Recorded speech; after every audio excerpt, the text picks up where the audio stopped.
నమస్కారం. లక్ష్మి చెప్పే కథలకు స్వాగతం. వీణులతో వీక్షించటానికి సిద్ధం కండి.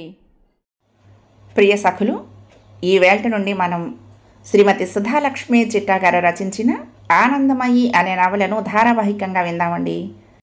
ఈ నవల ధారావాహికంగా వచ్చేటప్పుడు నేను చాలా ఇంట్రెస్టింగ్గా చదివానండి. నాకు భలే నచ్చింది. 2023 సంవత్సరం అక్టోబర్ 14న కిడ్నీ డిసీజ్తో బాధపడుతూ స్వర్గస్థురాలైన వారి చెల్లెలు శ్రీమతి రత్నకుమారి సంస్మరణార్థం ఈ నవలను ఆవిడకు అంకితమిస్తూ రాయటం జరిగింది. నవల చాలా బాగుంటుందండి. మీకు తప్పక నచ్చుతుందని అనుకుంటున్నాను. ఇప్పుడు మొదటి భాగం మొదలు పెట్టిస్తున్నానండి. అమ్మా, ఈరోజు పేపర్ చూసావా?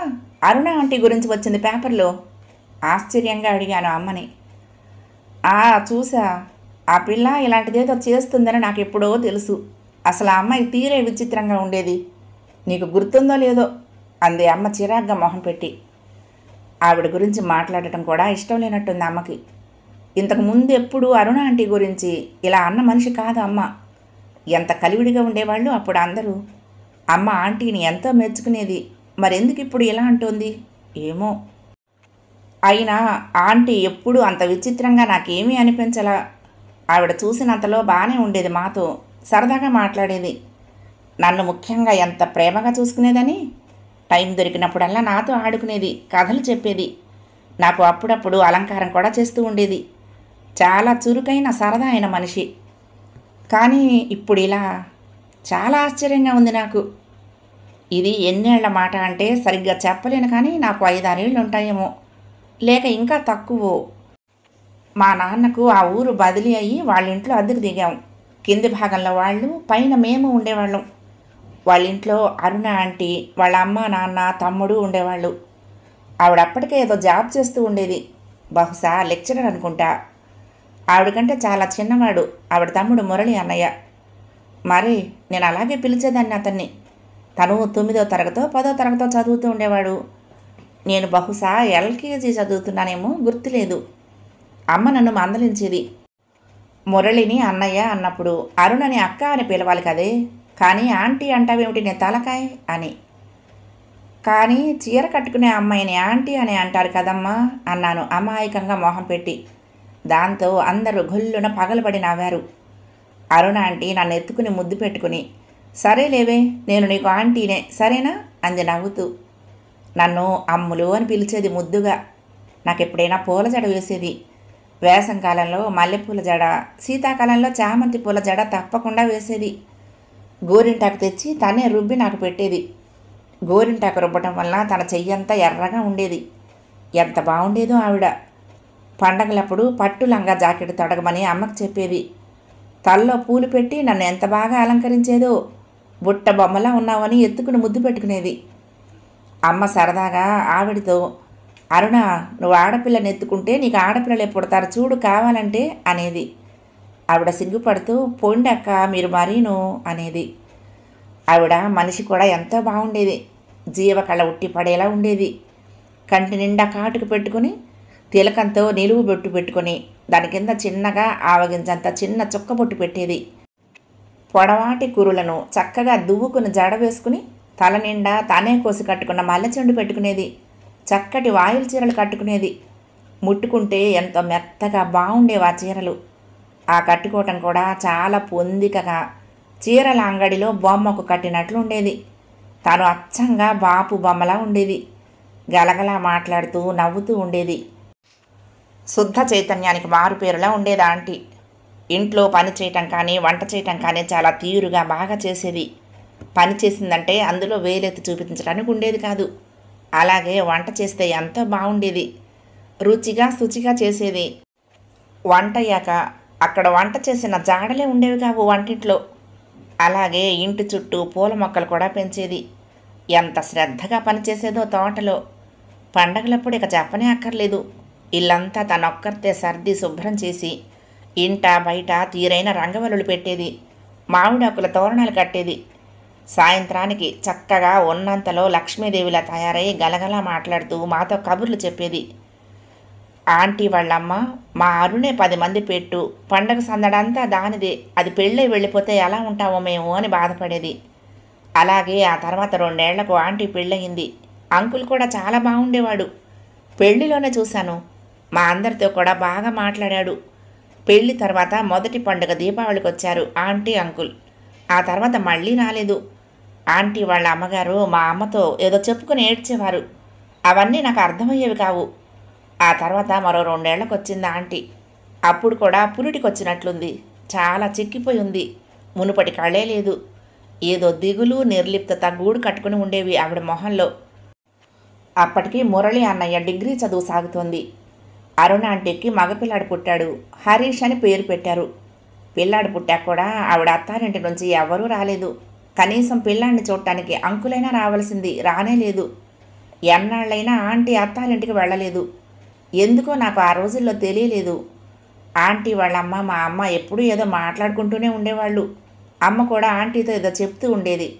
నాకు వాళ్ళ మాటలు అర్థమయ్యే వయసు కాదు కాబట్టి నాకేమీ తెలిసేది కాదు. నేను మాత్రం హరీష్తో ఆడుకుంటూ బాగా ఎంజాయ్ చేసేదాన్ని. వాడిని చూడగానే పెద్ద ఆరిందాలా వాడిని ఎత్తుకునేదాన్ని. నా వయసు 8-10 ఏళ్ల మధ్యలో ఉండేది. సహజంగానే ఆడపిల్లల్లో అమ్మతనం దాగుంటుందేమో తెలీదు. వాడంటే నాకెంతో ప్రేమ, అభిమానం ఉండేవి. నా మంచి మంచి పాతకములు వాడికి వేసి, ఆడపిల్లకి మళ్ళీ పిలక వేసి పూలు పెట్టేదాన్ని. ఆంటీలో ఇదివరకటి సరదా లేదు. ఎప్పుడూ ఏదో ఆలోచిస్తూ ఉండేది. నేను వెళ్ళి మాట్లాడితే మాత్రం నాతో కబుర్లు, కథలు చెప్పేది. ఆ కాసేపు నాతో ఆడుకునేది, అంతే. మేము మరొక 6 నెలలకి నాన్నకు వేరే ఊరు ట్రాన్స్ఫర్ అయితే మేమంతా అక్కడి నుండి వెళ్ళిపోయాము. ఆంటీ వాళ్ళ నాన్న కూడా రిటైర్ అయినట్టున్నారు. నాకు పెద్దగా గుర్తులేదు ఆయన గురించి. మేం బయలుదేరేటప్పుడు ఆంటీ నన్ను కావలించుకొని ఎంతో ఏడ్చింది. అమ్మ, ఆంటీ కూడా ఒకరితో ఒకరు ఉత్తరాలు రాసుకుంటూ ఉందామని అనుకున్నారు. మేము కొత్త చోటుకు వెళ్ళాక అక్కడి అడ్రస్ ఇస్తూ ఉత్తరం రాస్తానని, నా చేత కూడా రాయిస్తానని అమ్మ అంది. ఇంకా ఆంటీకి వాళ్ళ అమ్మగారికి ఏమిటేమిటో చెప్పింది అమ్మ, నాకు తెలియలేదు. వెళ్ళాక మొదట్లో అమ్మ 2-3 సార్లు ఉత్తరాలు రాసింది కూడా. ఆంటీ నుండి జవాబులు రాకపోయేసరికి అమ్మ ఊరుకుంది. అదీగాక నా చదువులు, నాన్న ఆఫీసు, ఇంట్లో పనులు, వీటితో ఇహ మాలోకం మాదైపోయింది. తర్వాత మేమెప్పుడూ కలవలేదు. మొత్తానికి వాళ్ళ గురించి పెద్దగా అనుకునే టైం కానీ, సందర్భాలు కానీ రాలేదు. కాబట్టి మెల్లమెల్లగా మా ఆలోచనకు పుటల్లో నుంచి వాళ్ళు తొలగిపోయారు. మొత్తం మీద మేము వాళ్ళు బహుశా 5-6 ఏళ్ళు కలిసి ఉన్నామేమో, లేక ఇంకా తక్కువ. ఉన్నన్ని రోజులు చాలా సరదాగా గడిచాయి. అవి నాకు మరపురాని రోజులు. ఎంత హాయిగా ఉండేవో ఆ రోజులు. తర్వాత ఎన్నో ఏళ్ల తర్వాత ఇదిగో మళ్ళీ ఇప్పుడే ఆంటీని పేపర్లో చూడటం. అసలు గుర్తుపట్టలేకపోయాను. పెద్దతనం వల్లనేమో కానీ ఆ ముఖం, ఆ విశాల నేత్రాలు ఇంకా అలాగే ఉన్నాయి. ముఖంలో కొద్దిగా ముడతలు వచ్చినా, కొద్దిగా కళ్ళ తప్పినా, వేరే ఇంకేమీ మార్పులు లేకపోవటం వలన నిశితంగా 1-2 సార్లు చూశాక పోల్చుకోగలిగాను. ఆ మధ్య హరీష్ కోసం ఫేస్బుక్లో వెతికాను. వెతగ్గా చాలా కష్టం మీద ఎక్కడో బెంగుళూరులో ఉంటున్నట్లు తెలిసింది. అది కూడా అతని చిన్నప్పటి ఫోటోల్లో ఒకటి ఆంటీతో దిగింది ఉండబట్టి. నేను ఫ్రెండ్ రిక్వెస్ట్ పెట్టాను, కానీ అతని నుండి ఎటువంటి స్పందన లేదు. నేను ఫలానా అని కొన్ని సంఘటనలు ఉటంకిస్తూ అతనికి మెసేజ్ పంపిస్తే కూడా అతని వద్ద నుండి ఎటువంటి సమాధానం రాలేదు. ఆంటీకి ఏదైనా ఫేస్బుక్ అకౌంట్ ఉందేమోనని చూసా, ఎక్కడా కనిపించలేదు. హరీష్ ఫ్రెండ్స్ లిస్టులో ఆవిడ పేరు ఉందేమోనని చూశాను, అక్కడ ఏమీ కనిపించలేదు. నిరాశతో వదిలేశాను, అంతే. అంతకంటే ఆవిడ గురించి ఏమీ తెలియలేదు. నేను నా ఇంజనీరింగ్ పూర్తి చేసుకుని కొన్నాళ్ళు ఉద్యోగం చేశాను. తర్వాత మా అమ్మ నాన్న చూసి సెలెక్ట్ చేసిన వాసుని పెళ్లి చేసుకుని అమెరికా వెళ్ళిపోయాను. అక్కడ ఎంఎస్ చేసి మరికొన్నాళ్ళు జాబ్ చేశాను. ఈ సంవత్సరమే ప్రెగ్నెన్సీ మూలంగా రిజైన్ చేశా. ఇదిగో పురిటికని ఇప్పుడు ఇలా ఇక్కడికి రావడం జరిగింది. అసలు అమ్మనే అమెరికా రమ్మందామని అనుకున్నా. అక్కడికి పుట్టే వాళ్లకు అమెరికా సిటిజన్షిప్ వస్తుందని. కానీ అక్కడ డొమెస్టిక్ హెల్ప్ దొరకదు. అమ్మ ఒక్కదాని వల్ల అక్కడ చేయటం కష్టమవుతుంది. పైగా నాకు కష్టమే అని వద్దులే అనుకున్నాను. అదీగాక ఇక్కడైతే మా అత్తగారు వాళ్ళు కూడా ఉన్నారు. బిడ్డ పుడితే బాలసారని, నామకరణమని సంబరాలు చేసుకున్నా, వేడుక చేసుకున్నా అందరూ ఉంటారు. సందడిగా ఉంటుంది. అక్కడే ఉంది. ఏం చేసుకున్నా మేమే చేసుకోవాలి. ఇక్కడ నుంచి అందరూ రావటానికి వీలుండదు. సంతోషము ఉండదు, సందడి ఉండదు. అందుకే అన్నీ ఆలోచించి నేనే జాబ్ వదిలేసి ఇక్కడికి వచ్చా. పురుడొచ్చాక వాసు సెలవు పెట్టొస్తారు. ఒకరోజు సాయంత్రం నేను బయటకు వెళ్తూ, అమ్మ నేను గుడికి వెళ్ళొస్తాను, కొంచెం చేంజ్గా ఉంటుంది. అటు వాకింగ్ చేసినట్టు ఉంటుంది, ఇటు గుడికి వెళ్ళినట్టు ఉంటుంది. స్వామి కార్యం స్వకార్యం రెండూ అవుతాయి. అటు నుంచి అటే మా ఫ్రెండు వాళ్ళ ఇంటికి వెళ్ళొస్తా, అది చాలా రోజుల నుంచి పిలుస్తోంది అన్నాను అమ్మతో. నువ్వు ఒక్కదానివే వెళ్ళటం దేనికి? మరొక రోజు ఉండి వెళ్దాం, నేను వస్తాను. వాళ్ళింటికి వీళ్ళింటికి ఇప్పుడు ఎందుకు అసలు వెళ్ళటం? నెలలు నిండిన దానివి, ఎవరెవరు ఎలాంటి వాళ్ళో నీకు తెలీదు, అందరినీ ఒకేలా అనుకుంటావు, చెప్తే వినవు అంది చిరాగ్గా. అమ్మా అని నేను ఒక తీక్షణమైన లుక్ వేశా. నీ ఇష్టం తల్లి, అక్కర్లేని తలనొప్పి నీకెందుకని చెప్పా, తర్వాత నీ ఇష్టం. నువ్వు నా మాట ఎప్పుడు విన్నావని? సరే అయితే జాగ్రత్తగా వెళ్ళు, తొందరగా ఇంటికి చేరు, చీకటి పడేదాకా ఉండకు, సెల్ ఫోన్ మర్చిపోకు, లేట్ అయితే ఫోన్ చెయ్యి, నాన్న వచ్చి తీసుకొస్తారు, అంతేగాని ధైర్యం చేసి ఒక్కదానిమే రాబోకు, వింటున్నావా అంటూ 190 జాగ్రత్తలు చెప్పింది.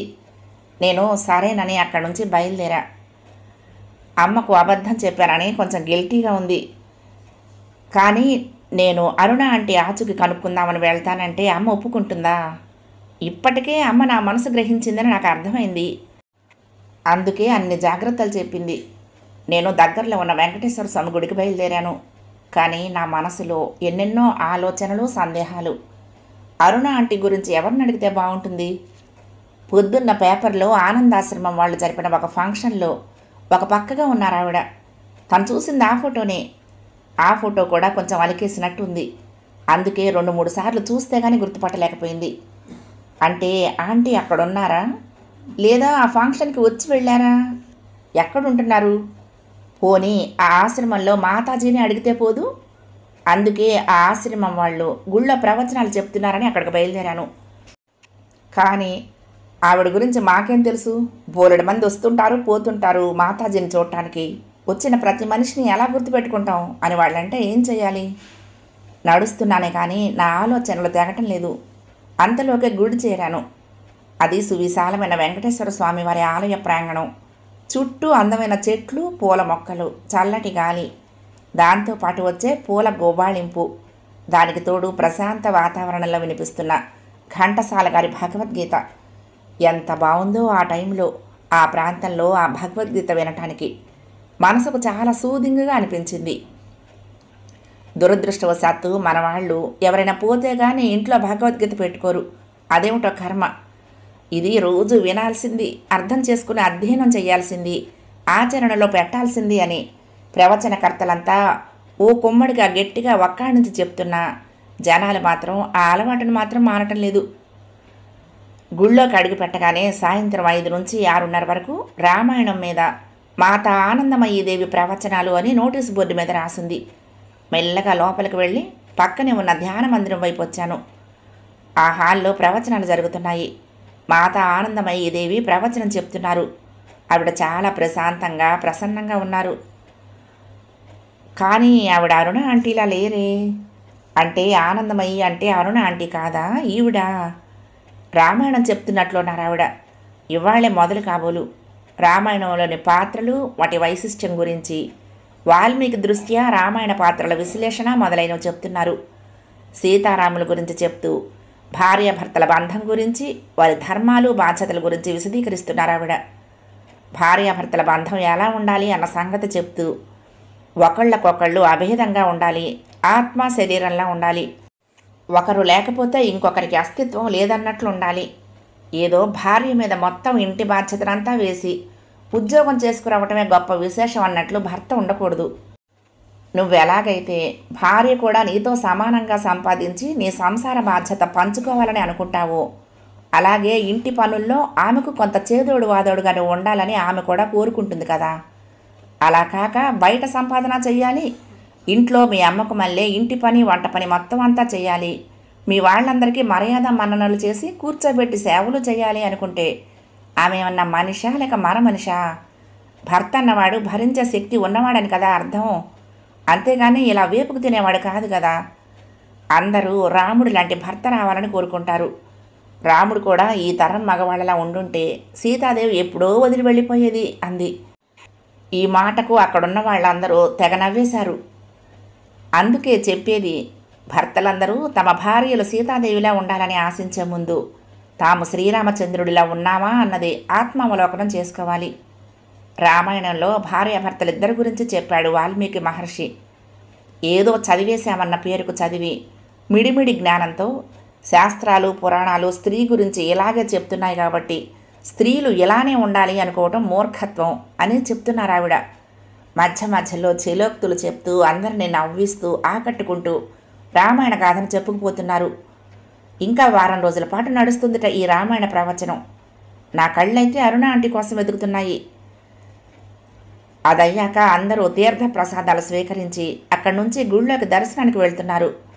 నేను ప్రవచనం చెప్పిన ఆవిడని కలుద్దామని అక్కడ మఠంలో ఒకరిని అడిగాను.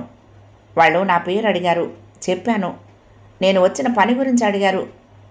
పొద్దుటి పేపర్లో పడిన ఫోటో చూపించి నేను ఇవన్నీ కలవాలి అన్నాను. వాళ్ళు నన్ను ముందుగా మాతాజీని కలవాలని చెప్పి నా పేరు వచ్చిన పని రాసిమ్మని అడిగారు. నేను రాసిచ్చాను.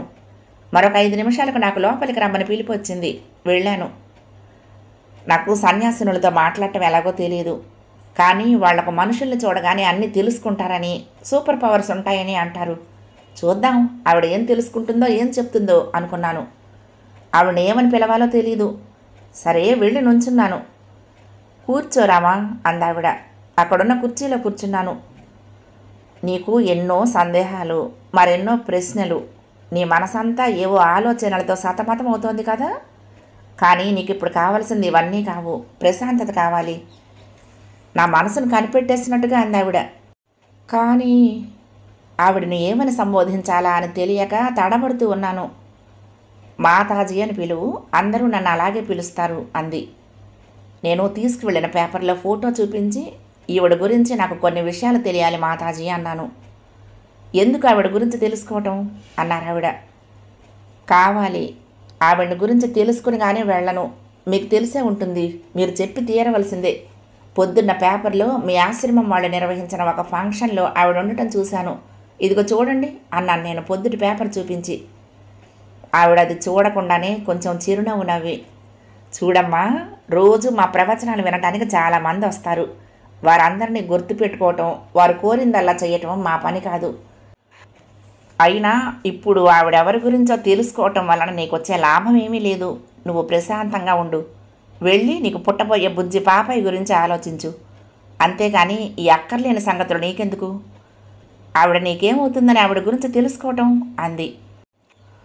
నా చిన్నప్పుడు నాకున్న తీపి గుర్తు ఈ ఆంటీ. నాకు ఆవిడంటే చాలా ఇష్టం. ఆవిడకి కూడా నేనంటే మహా ఇష్టమని నాకు తెలుసు. మీరు ఆవిడ గురించి చెప్తే కానీ కుదరదు. నేను ఆవిడ గురించి తెలుసుకోవాల్సిందే. మొండి పట్టుపట్టాను.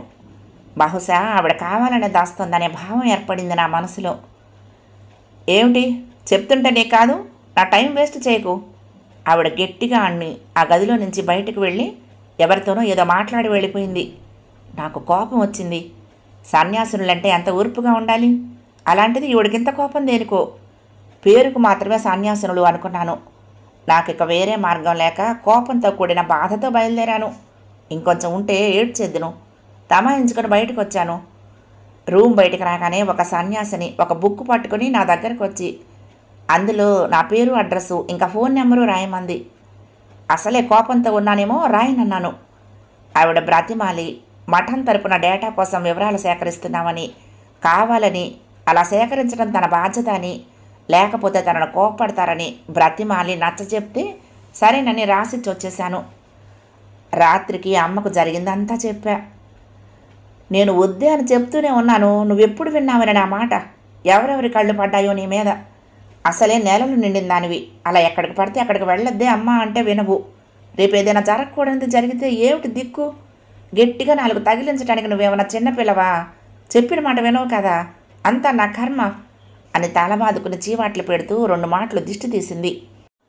అమ్మా, నువ్వు నీ దృష్టిను నిన్నెవ్వరూ మార్చలేరమ్మా అనుకున్నాను. అమ్మ ఇంకా ఏదో సణుక్కుంటూ వెళ్ళిపోయింది. నాకెంతసేపటికి నిద్ర పట్టడం లేదు. నా ఆలోచన సరళి, అందువల్ల ఉద్భవించిన ప్రశ్నలు మెదడులో సంచలనం సృష్టిస్తున్నాయి. ఏమీ తోచక వాసుకి ఫోన్ చేశాను. తనకంతా చెప్పాను.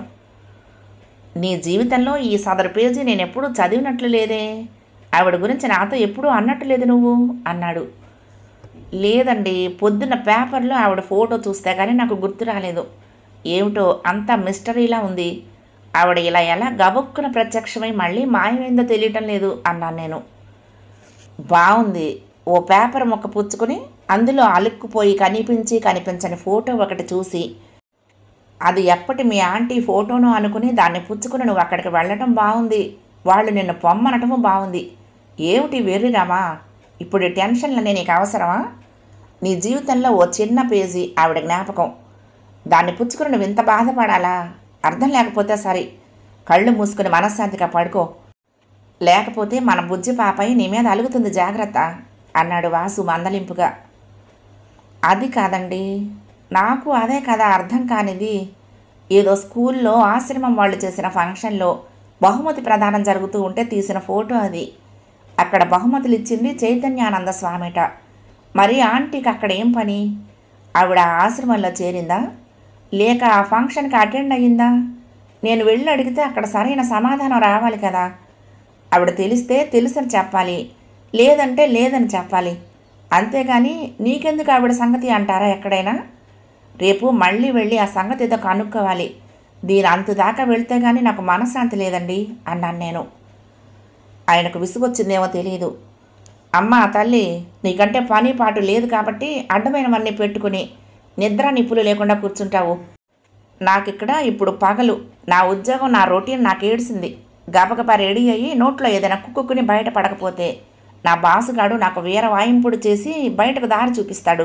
నన్ను వదిలే తల్లి, నీ ఇష్టం వచ్చినట్టు చేసుకో, నీ పుణ్యం. ప్రస్తుతం నన్ను మాత్రం నిద్రపోని ప్లీజ్ అన్నారు బ్రతిమాలుతున్నట్టు. నాకు నవ్వొచ్చింది. సరే ఉంటాను అని ఫోన్ పెట్టేశాను. ఆ తర్వాత చాలా పొద్దుపోయిన తర్వాత కానీ నాకు నిద్ర పట్టలేదు. మర్నాడు పొద్దున లేవగానే ఎందుకో కడుపులో తిప్పినట్లే అనిపించింది. 2-3 సార్లు వాంతులు కూడా అయ్యాయి. అమ్మకు చెప్పాను. నేను చెప్తూనే ఉన్నాను, విన్నావు కాదు. ఏ ముందనష్టపు కళ్ళు పడ్డాయో ఏమో నీ మీద. ఏం తిన్నావు అక్కడ అంది అమ్మ. ఏం తినలేదమ్మా, ఆఖరికి ప్రసాదం కూడా తీసుకోలేదు తెలుసా అన్నాను పొట్ట పట్టుకుని. బాగా అనీజీగా ఉంది. అమ్మ కంగారు అంతా ఇంత కాదు. ఇహ రోడ్డు మీద నన్ను ఎవరు చూసుంటారనే అనుమానం ఉందో అందరికీ శాపనార్థాలు పెట్టి నన్ను తిట్టి తనను తిట్టుకుని వెంటనే నన్ను హాస్పిటల్కి తీసుకువెళ్ళింది.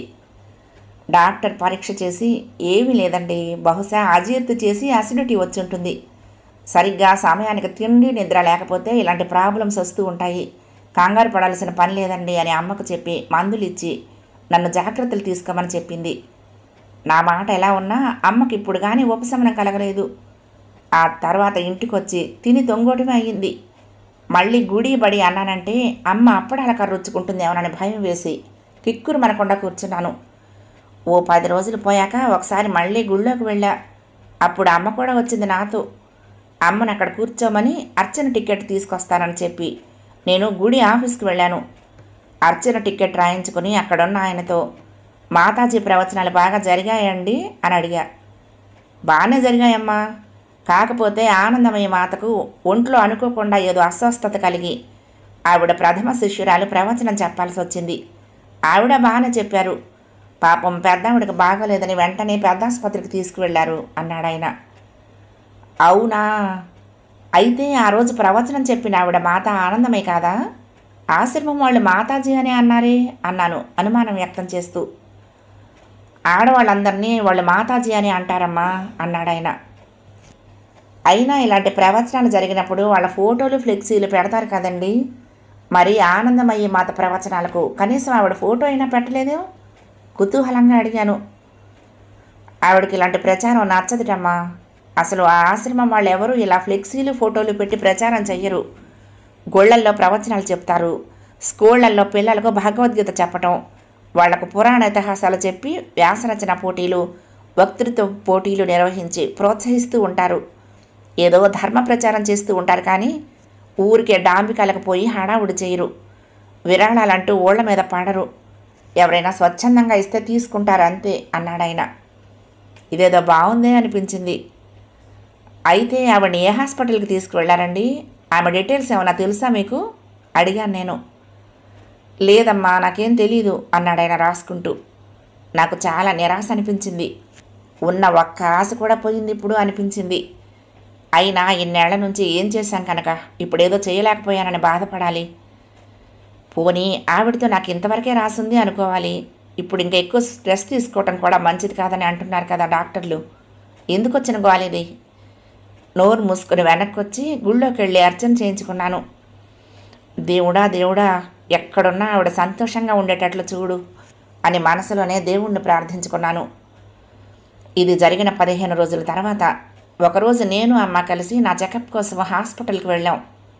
డాక్టర్ స్కానింగ్ చేసి అంతా బాగానే ఉందని, దేవుడు మేలు చేస్తే సిజేరియన్ అక్కర్లేకుండానే నార్మల్ డెలివరీ కావచ్చని, మొదటి కాన్పు కాబట్టి వేచి చూద్దామని, నార్మల్ డెలివరీ కాకపోతే అప్పుడు ఆపరేషన్ చేద్దామని అనేసరికి మా అమ్మ కాస్త ఊపిరి పీల్చుకుంది. దేవుడి దయ వల్ల తల్లి బిడ్డ క్షేమంగా ఉండటమే కావాల్సింది. నేను ఎలా జరుగుతుందా దేవుడా అని బెంగపడి చస్తున్నానంటే నమ్మండి అంది అమ్మ డాక్టర్తో. ఆవిడొక చిరునవ్వు నవ్వి అమ్మ భుజం తట్టి దిగులు పడద్దని చెప్పి వెళ్ళిపోయింది. ఇంటికి వచ్చేసరికి వాకిట్లో ఒక పూల బోకే ఉంది.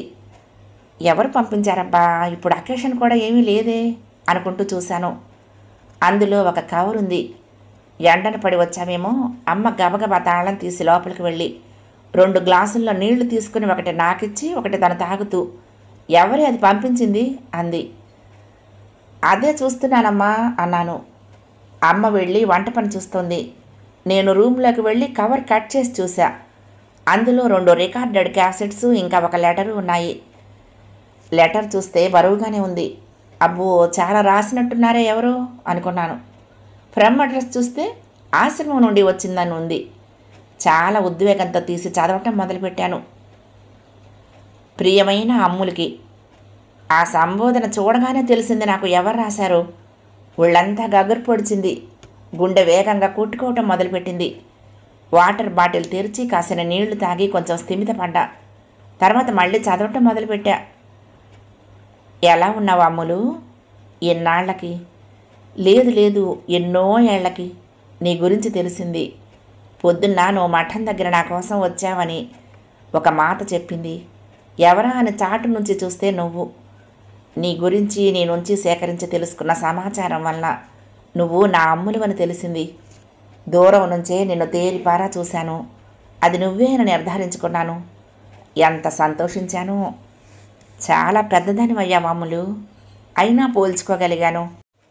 ఇంకా నీలో నీ చిన్ననాటి ఛాయలున్నందున పోల్చుకోవటానికి నాకు కష్టం కాలేదు. నువ్వు పెద్దదానివయ్యి ఒక ఇంటిదానివైనందుకు, ఒక బిడ్డకు తల్లివి కానున్నందుకు నాకు చాలా సంతోషంగా ఉంది. నీకు నా శుభాకాంక్షలు ఇంకా శుభాశీస్సులు. కానీ నిన్ను కలవటానికి నేను నీ ముందుకు రాలేకపోయాను. నా మనసు నిన్ను కలవాలని ఉరకలు వేస్తున్నా.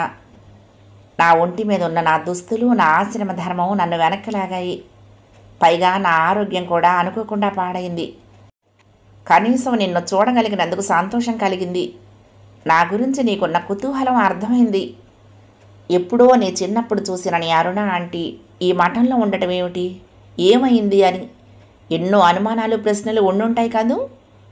అదంతా ఇప్పుడు నాకు గతం, పూర్వాశ్రమం. దాని గురించి వదిలేసి ఇప్పుడు పరంధాముడు చూపించిన మార్గంలో నడుస్తూ ఎనలేని తృప్తిని, సంతోషాన్ని పొందుతున్నాను. నా గత జీవితంలో ఎన్నడూ పొందని తృప్తిని పొందుతున్నాను. మాధవ సేవ, మానవ సేవ చేసుకుంటూ మిగిలిన జీవితాన్ని సార్థకం చేసుకుంటున్నాను. ఈ ఆనందానికి ఎప్పుడో చేరువవ్వాల్సింది. జీవిత గమ్యం తెలియక శ్లేష్మంలో పడ్డ ఏకలాగా ఎప్పటికప్పుడు అక్కడి నుండి బయటపడటానికి పోరాటం చేస్తూ, బయటకు రాలేని వీడని ప్రతిబంధాలను, లంపటాలను అవే జీవితం అనుకుని వాటి కోసం బ్రతుకుతూ భవసాగరంలో కొట్టుకుపోతూ బ్రతికాను. అక్కడ నా రుణం తీరిపోయాక దేవుడు నాకు ఇక్కడ విముక్తిని ప్రసాదించి ఆయన కొలువుకు రప్పించుకున్నాడు. ఇక్కడే నీకు అసలైన జీవితం ఉందని చెప్పాడు. అప్పటి నా జీవితం ఎక్కడా ఎవరికీ తెలీదు. ఇప్పటి జీవితం గురించి లోకం ప్రచారం చేసి నన్ను ఒక మాతగా నిలబెట్టింది. పాత జీవితపు జ్ఞాపకాలు తుడిచేయటానికి నాకు చాలా కాలం పట్టింది. నా గుండెల పొరల్లో అట్టడుగున ఎక్కడో దాన్ని సమాధి చేసేశాను. కానీ ఈరోజు మళ్ళీ నిన్ను చూశాక పాతాళం నుంచి గంగ పైకి చిమ్మినట్లు ఆ జ్ఞాపకాలన్నీ పైకి ఒక్కసారిగా రివ్వున దూసుకొచ్చాయి. ఎప్పుడో వీడిపోయిన నువ్వు మళ్ళీ నన్ను వెతుక్కుంటూ ఎందుకు వచ్చావో, నిన్ను చూడగానే నా మనసు మళ్ళీ అన్నేళ్లు వెనక్కి ఎందుకు వెళ్ళి ఆలోచించసాగిందో, అసలు నీకు నాకు ఏ రుణానుబంధం ఉందో తెలియటం లేదు. నాకు ఒంట్లో బాగాలేదని హాస్పిటల్కి తీసుకువెళ్లారు. మళ్ళీ నేను వెనక్కి వస్తానా, నిన్ను మళ్ళీ చూస్తానా అనిపించింది. మళ్ళీ నాలో ఉన్న సన్యాసిని, ఈ కొత్త మమకారం నీకు అవసరమా అని గదమాయిస్తోంది. నా గత జీవితపు ఆచూకీ కూడా ఎవ్వరికీ అందనివ్వలేదు నేను. ఎందుకంటే నా మీద జాలో లేదా చులకన భావమో చూపిస్తారనే భయం కొద్దీ నాకు జీవితంలో తారసపడ్డవాళ్ళు అలాంటి వాళ్ళు మరి. గత 4 రోజులుగా ఎందుకో నా మనసులో దాగి ఉన్న బడబాగ్నిని బయటపడేయాలని అనిపించింది. నీతో మొత్తం నా జీవిత గాథంతా పంచుకోవాలనిపించింది. ఎందుకు అనో, నీకే ఎందుకు అనో అడిగితే నా దగ్గర సమాధానం లేదు. బహుశా ఆ జీవితం మిగిల్చిన భారం నా గుండె తట్టుకోలేకపోతుంది. దాన్ని ఎవరికైనా చెప్పి ఆ గుండె బరువును తగ్గించుకోవాలనేమో. దానికి నువ్వే సరైన మనిషి అని నా మనసుకు అనిపిస్తోంది. అందుకే ఇందులో 2 టేప్స్ పంపిస్తున్నాను. తప్పకుండా ఓర్పుగా వింటావని, నన్ను అపార్థం చేసుకోవని అనుకుంటున్నాను. ఇట్లు నీ ఆంటీ. నాకు నమ్మబుద్ధి కాలేదు. లెటర్ని మళ్ళీ మళ్ళీ చదివాను. నిజమేనా? నిజంగా నిజమా? ఆవిడే రాసిందా ఈ ఉత్తరం? ఆనందంగా గంతులు వేయాలనున్నా నా శరీరం, నా కడుపులో ఉన్న బిడ్డ నాకు సహకరించక తమాయించుకొని కూర్చున్నా. ఈ సంతోష వార్త అమ్మకు చెప్దామని అనుకుని మళ్ళీ వద్దులే అని ఊరుకున్నా. అక్కడికి అమ్మ వంటింట్లో నుంచి అరుస్తూనే ఉంది, ఎవరే అది అని. ఎవరూ లేరమ్మా, మీ అల్లుడు నా కోసం బొకే ఆర్డర్ చేశారు, అదే వచ్చింది. అనుకోకుండా నా నోటి వెంట అబద్ధం వచ్చేసింది. సరే భోజనానికి రా, నాన్న కూడా వచ్చారు, అమ్మ గట్టిగా పిలిచింది. అందరం భోజనం చేస్తూ ఉండగా, అమ్మా అరుణ ఆంటీ గురించి నీకేమైనా తెలుసా? నీకు చెప్పా కదా ఆ రోజు ఒక ఆశ్రమానికి చెందిన ఫంక్షన్లో పాల్గొనటం పేపర్లో చూశానని అన్నాను. అమ్మ ఏముంటుందో చూద్దామని. ఏమో అనే, ఆ పిల్ల మొదటి నుంచి కాస్త తెంగరి. ఊరంతా ఒక దారంటే ఉలిపి కట్టదో దారన్నట్టు. అందరు ఆడపిల్లలా కాదు ఆ పిల్ల. అందుకే అత్తగారింట్లో ఎమడలేకపోయింది. మనం వచ్చేసరికి ఆ పిల్లను మొగుడు వదిలేశాడు. ఆ తల్లి పాపం నాతో చెప్పి నెత్తి నోరు కొట్టుకునేది. మొండిదమ్మా, ఆ మాట వినదు. రేపు మేము పోతే దాన్ని ఎవరు చూసుకుంటారు చెప్పు? పెళ్ళయ్యాక అత్తారు ఎలా చెప్తే అలా చెయ్యాలి. మన మాటలు చెల్లుతాయా, మన ఇబ్బందులు వాళ్ళకి పడతాయా అంటూ బాధపడేది. ఏం చేస్తాం, ఒక్కొక్కళ్ళకి ఒక్కొక్క కర్మ. ఆ తల్లిదండ్రులు చచ్చే వరకు ఆమె చెంతే ఉండుంటుంది అంది. మనం ఆ ఊరు వదిలేచాక నువ్వు ఉత్తరాలు రాసావు కదమ్మా, అప్పుడు వాడి సంగతులు ఏమీ తెలియలేదా? మళ్ళీ నా సందేహాల సంచి తెరిచాను. రాశానే, కానీ ఏమి లాభం, ఆవిడగారు జవాబులు రాయొద్దు. 2-3 సార్లు రాసి జవాబులు రాకపోయేసరికి నేను మానేశా. నాకేం పట్టింది చెప్పు అంది. కాసేపు ఉన్నాక తనే అంది, ఆ తర్వాత చాన్నాళ్లకు ఆ ఊరు నుంచి ఒక ఆవిడ ఓసారి మన ఊరికి వచ్చినప్పుడు నాకు కనపడింది. ఆ మాట ఈ మాట మాట్లాడుతూ అరుణ గురించి అడిగా. ఆ పిల్ల మొగుడిని వదిలేసి కోర్టులో విడాకులకు కేసు వేసిందని తెలిసింది. ఆడపిల్ల అన్నాక కాస్త పట్టు విడుపు ఉండొద్దు. పెళ్ళైనాక పడకపోతే విడాకులు తీసుకోవచ్చు, కానీ పిల్లాడు పుట్టాక కష్టమో నిష్ఠూరమో కనీసం బిడ్డల కోసమైనా తల్లిదండ్రి కలిసి ఉండక తప్పదు. ఎవరింట్లో ఉండవు గొడవలు, అందుకని అందరూ మొగుళ్ళను వదిలేస్తున్నారా ఏమిటి? మరీ చోద్యం కాకపోతేను అంది అమ్మ. ఏమిటో అమ్మ జడ్జిమెంటల్ యాటిట్యూడ్ అమ్మది. ఎవరినైనా అలా ఎలా మాట్లాడగలం వాళ్ళ గురించి మనకేం తెలుసని. నేను ఇప్పుడు ఏం మాట్లాడినా ఊరికే వాదించానంటుంది, అంతేగాని అర్థం చేసుకోదు. సరైన జోడీ దొరకటం ఒక అదృష్టం. అలా దొరకని నాడు జీవితాలు నరకప్రాయంగా ఉంటాయి. అదృష్టం బాగుండి అమ్మలాంటి వాళ్లకు అలాంటి అనుభవాలు లేవు. నాన్న బ్యాంకులో పనిచేసేవాడు.